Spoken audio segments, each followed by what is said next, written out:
Welcome to the shop. I'm Clay Baker and this is Motonexus. Today's project is to remove, rebuild, and reinstall the carburetor on this 1986 Honda CT110.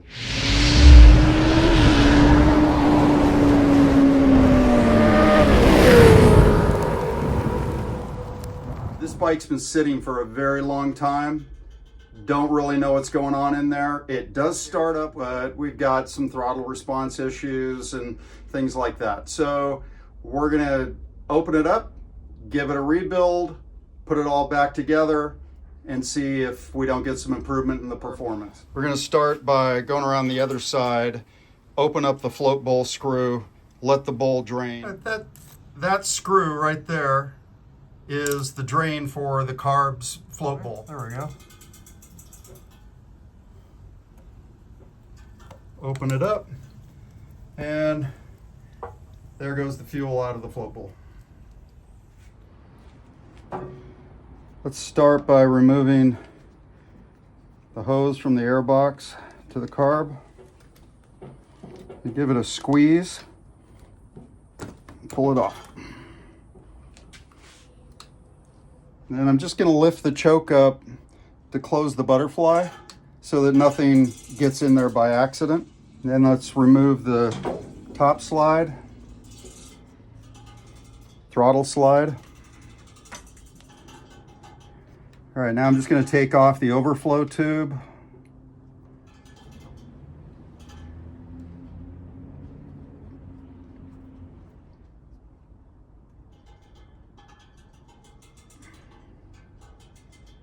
There's a little O-ring in here you don't want to lose.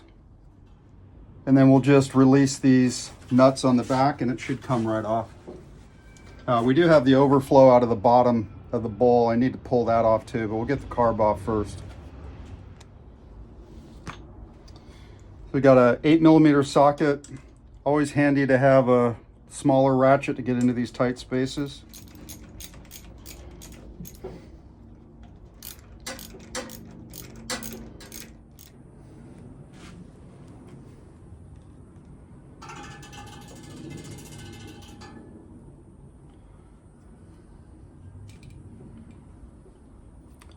There we have it.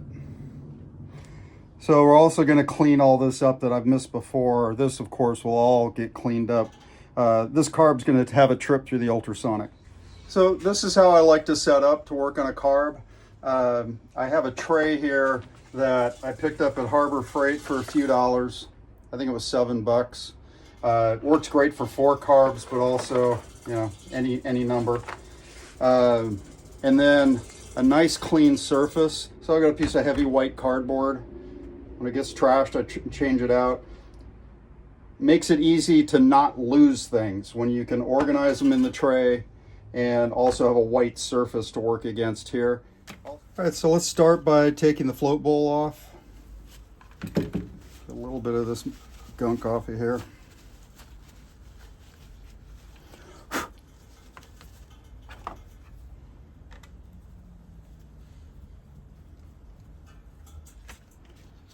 And these parts are going to get organized in the tray that I just showed you. Yeah, that's not too pretty in there, is it?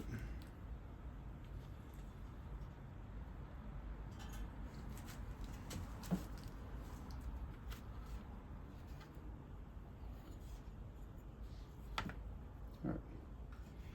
The O-ring in the float bowl is completely flattened out. I noticed some seepage around the flange, so I'm going to use a little pick to just get that out of there. We've got a new one to install.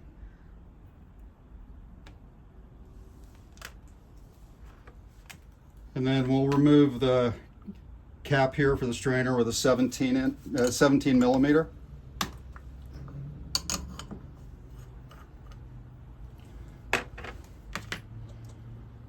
The strainer is just press fit, so just pull. And then inside where the strainer sits is another O-ring.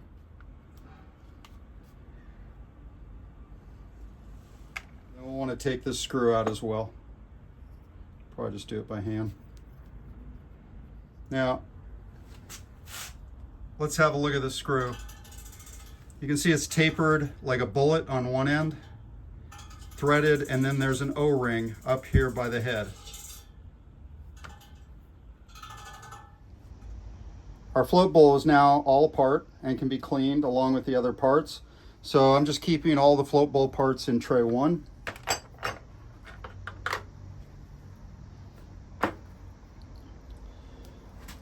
Now I want to remove the float. There's just a pin with a knurled end, and that should slide easily, and it does. So I'm just going to pull it out. I can just use my fingers.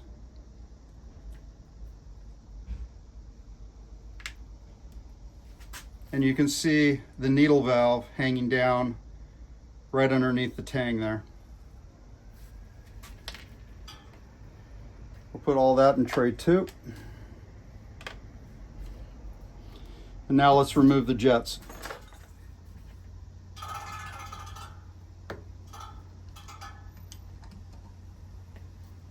And just loosen them a little bit and take them out with my fingers. There's the main jet.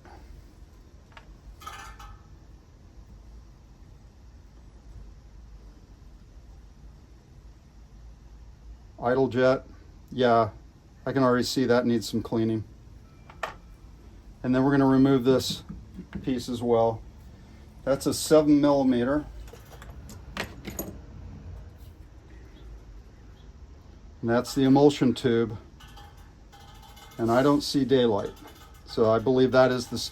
I don't see daylight through the holes in the side of the emulsion tube. That's probably the source of the problem that I'm trying to solve.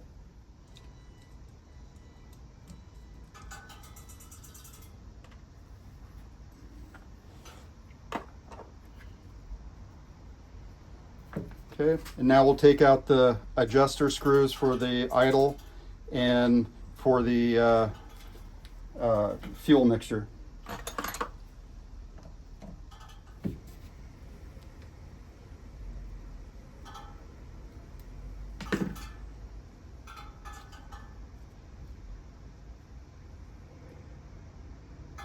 All right, so we have a pointed end, not a bullet end, and a spring.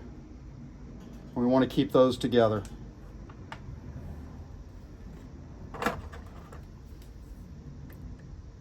And then the throttle end with a JIS.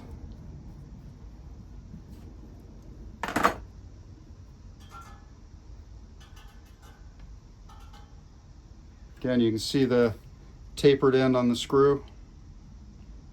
That's what presses up against the slide and shoves it up and down. All these carb parts are going to go into my ultrasonic. Down here I've got a little basket for putting the small bits into. So all the jets and other parts. The big parts will just go in as they are. Might as well clean this. And then I do have a complete rebuild kit with all the brass and the O-rings that are needed for this. I'm going to check these brass parts against the original parts that I've pulled out. I'm going to clean these instead of just replacing them, because they may actually be better parts than what are in this kit. But we'll find out, you know, after I give it an inspection.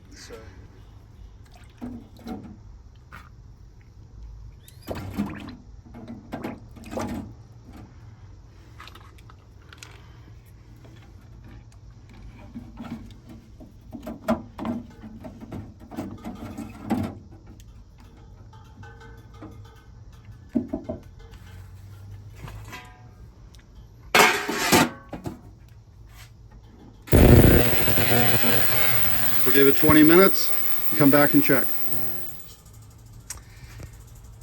Our carb parts have had a little bath. Let's see how they look.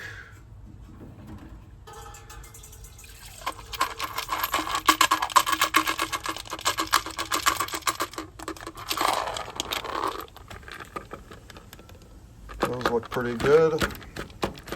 Clean those up in a minute. There's our float bowl. That's 100% better. Make sure that's cleaned up and blown out. And same with our carb.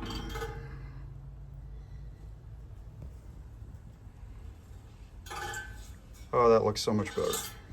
So we'll make sure all the passages are blown out, and we'll get all this solution washed off.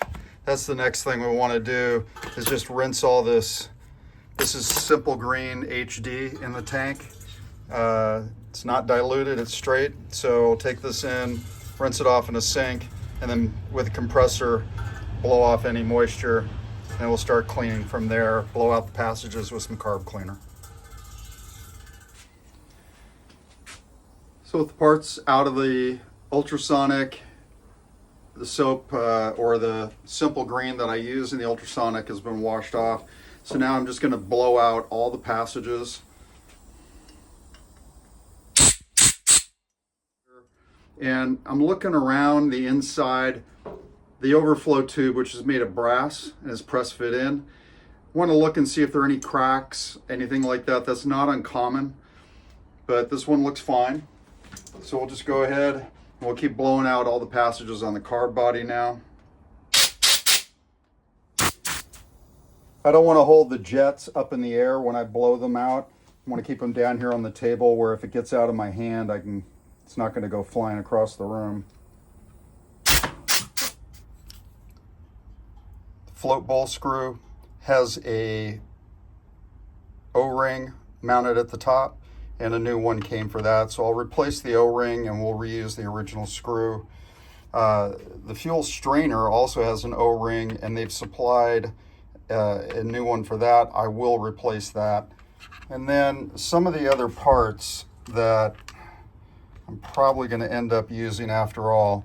There's a new needle valve and a seat for the needle valve.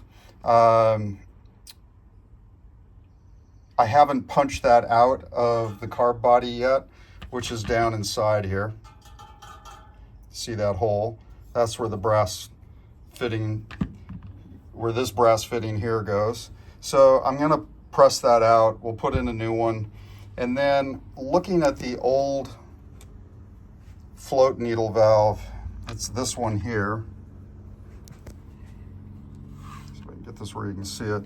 So looking at this, the tip is rubber, and where it's been seated, it's got an indent. There's an edge all the way around it. It's probably fine, it's been working, but we have a brand new one that's absolutely identical. So I'm going to go ahead and swap that out as well.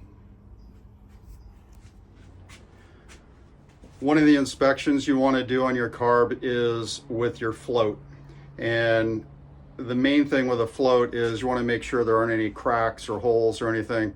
And a quick test you can do is just shake it. And if you hear any fluid, it's gone, you need to replace it. This one really appears to be in perfect condition. So I'm going to put it back in, and then afterwards with a gauge, we'll check and make sure that the height is correct. If the height is not correct, this is not adjustable on this style. And I would probably have to just replace the whole float. But I haven't had any overflow problems with this bike. This is a little something I made for myself to check how to see if your jets are actually clear, to be able to look through all those little holes. And so what I did is I took a piece of cardboard and used a leather punch to punch a hole through it, and I just set it over the top of a bright LED light. And now I can just set my jet right over the top of that. Any hole, any small hole that I want to look through, I can see perfectly inside. If there's scratches inside of a jet, you can see it this way. So let's take a look at our jets. We've got our light turned on. This is the original main jet. I'm just going to set it over that hole. And we've got a perfect beam of light through there. There's no particles. This is where I really like to use it. This is the emulsion tube. Nice clear beam all the way through. More importantly, I want to be able to see through each of those holes.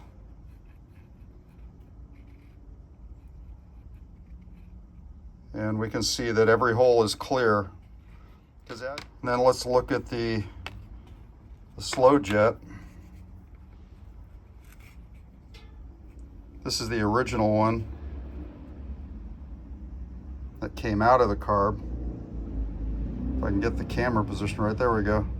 Yeah, it's clear all the way through. And we can do the same with the holes. And we can see nice and clearly through every hole. I'm going to start with the float bowl and the fuel strainer.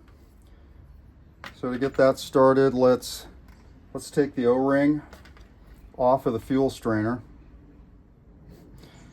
That didn't take much, it was pretty dried out. And we'll put a new one on. Make sure it's on there straight, not twisted. Earlier I shot this out with some carb cleaner, but I forgot to film it. So there's our fuel strainer. Now in the float bowl, there's a new washer. I call it a washer because it's flat, it's not an O-ring. And we just need to get that position down in there. Push our fuel strainer in.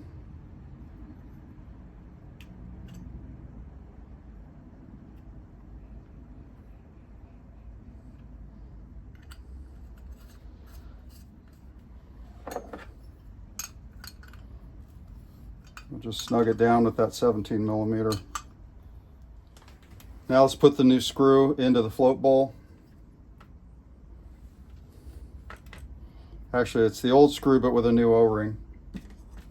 Yeah, these are all pretty old and deteriorating.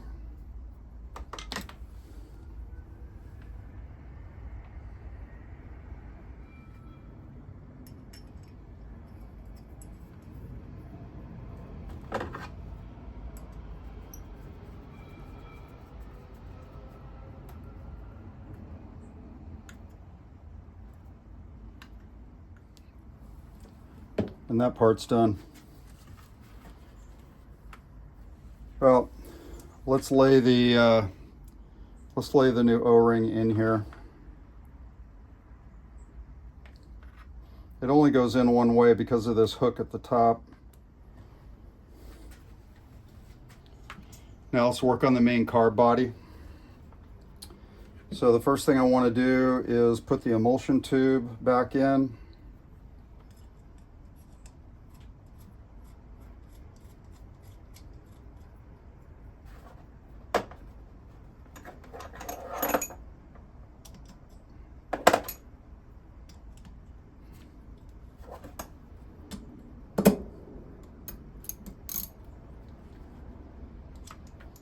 We're going to put in our new main jet.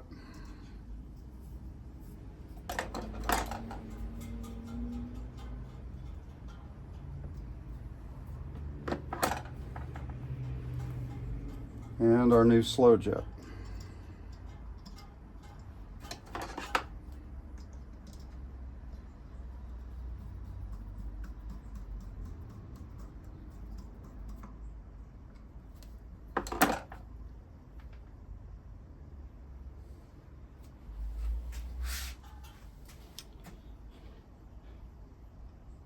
Now, the float needle valve is going to be replaced with this new one because this tip is in better condition.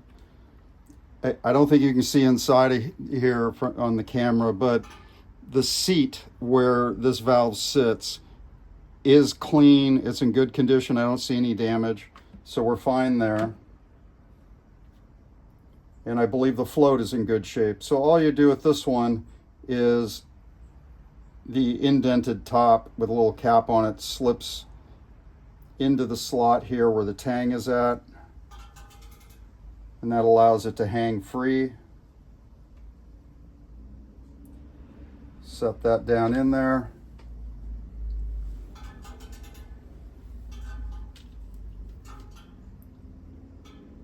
And push the pin. And now I'm just pushing the pin through to hold the float.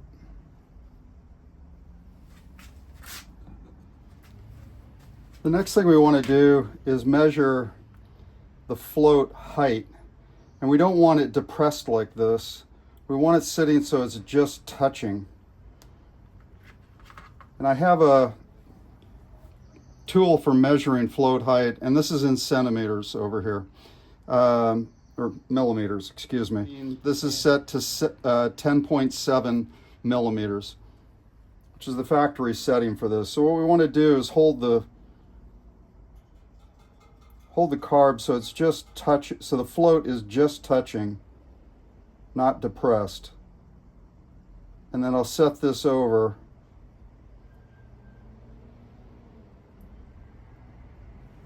I don't know if you can see that on camera. It's hard for me to find a position where I can do both. But the float is just where it belongs. It's just barely scuffing the edge of the measuring tool. So I think we're fine here. All right, so let's install the float bowl. I'm also doing this upside down so that the new O-ring doesn't fall out. Just align the screw holes. Let's keep it all together.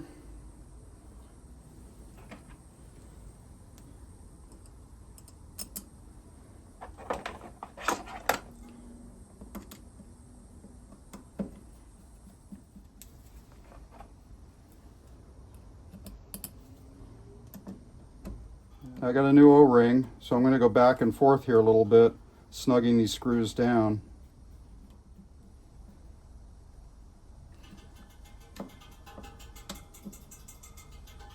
This is our mixture screw. This is our throttle adjustment screw for the idle. So let's start with the idle. That's the one with the bullet tip. Got a new spring, new screw. Slip that in. Let's get it fingered in with our finger first. We're just going to get it started. Don't need it protruding through there yet.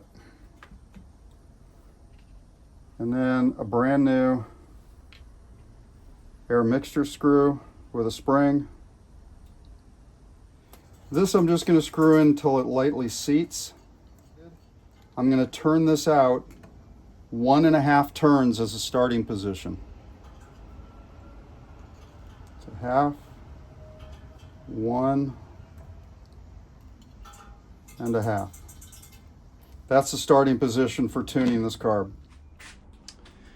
Before we put the carb back on the bike, one more little detail that I want to make sure is clear. On the flange side of the carb, this is going to go towards the intake on the motor. You see there's a groove for an O-ring. On the insulator that goes in between, there's an O-ring on one side and it's flat on the other. We're going to put a new O-ring here. This will go flat against, the flat side will go against that O-ring. This O-ring goes against the intake port on the motor. So the first thing I want to do is reconnect the float bowl, the hose that goes to the bottom of the float bowl. It's just easier to do now than later. It's just going to slip on there. So now we'll just put our insulator with the O-ring side towards the port.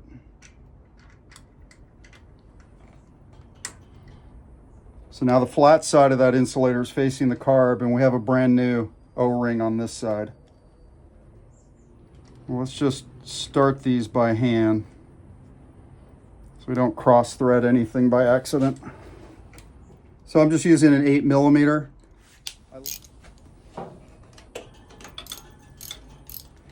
Again, I'm going to kind of go back and forth, not crank too hard. So I want to seat that O-ring so there's no leaks.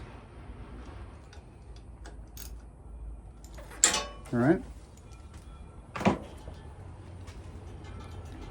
Then we can mount this hose to the side of the carb.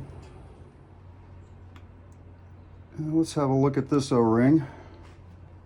It's pretty flattened out. So we'll put a brand new one in there. And we'll just reattach our fuel valve to the side of the carb. And now we can put the cap back on the top. Just align that pin on the right side with the groove. And everything will go back together just right. All right, now we can get our boot back on and we'll be ready to start this bike.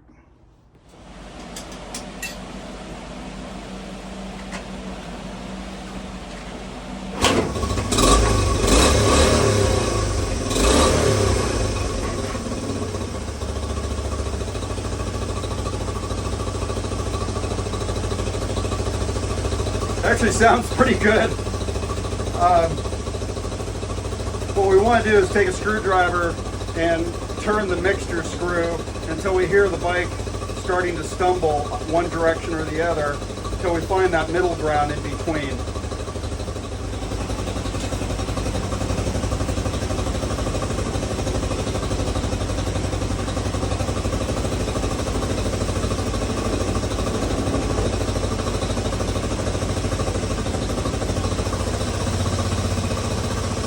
Okay, so we can hear it starting to rev up as I turn the screw in. Every time you make a turn, about 1/8 or 1/4 at a time, wait a minute, give the bike a chance to catch up. Now we're going to go back the other way and see where it stumbles.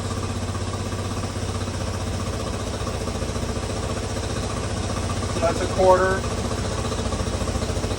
another 1/4, it's starting to slow down again. Back to where we started.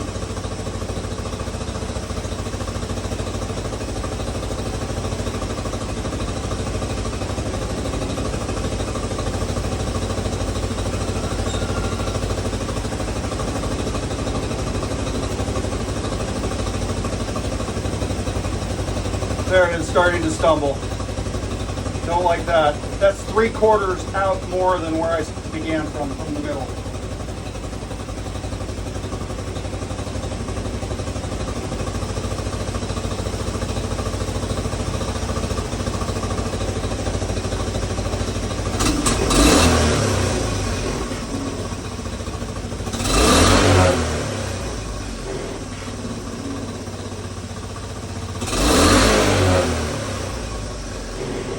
Okay, what I like about that throttle rev is we got rid of a problem that existed before, is that when I would give it gas, it would stumble and then try to catch up. So I'd have to feather the throttle to get it to go. Cleaning those jets and the holes in the emulsion tube most likely should have been what solved that for us. Now when I give it throttle, it's much more responsive. And then get this thing out for a test ride and burn a tank of gas, and let's see how it does, because that's the real test, is out on the road.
Well, thank you for watching. I hope you got some valuable information on how to build a carburetor on a CT110. The video from my ride, which is a short clip of a much longer ride with some friends, shows that the bike's got a lot of new life in it after rebuilding the carb and some of the other work that I've done on the bike to date. There's a little bit more to do. I think a clutch rebuild might be in the near future, so I'll be sure to shoot a video on that. And I want to thank all of my subscribers who, while it's not a massive crowd, it is important and feels really wonderful that so many people have chosen to subscribe to the channel in the future. Thank you very much. This was Motonexus.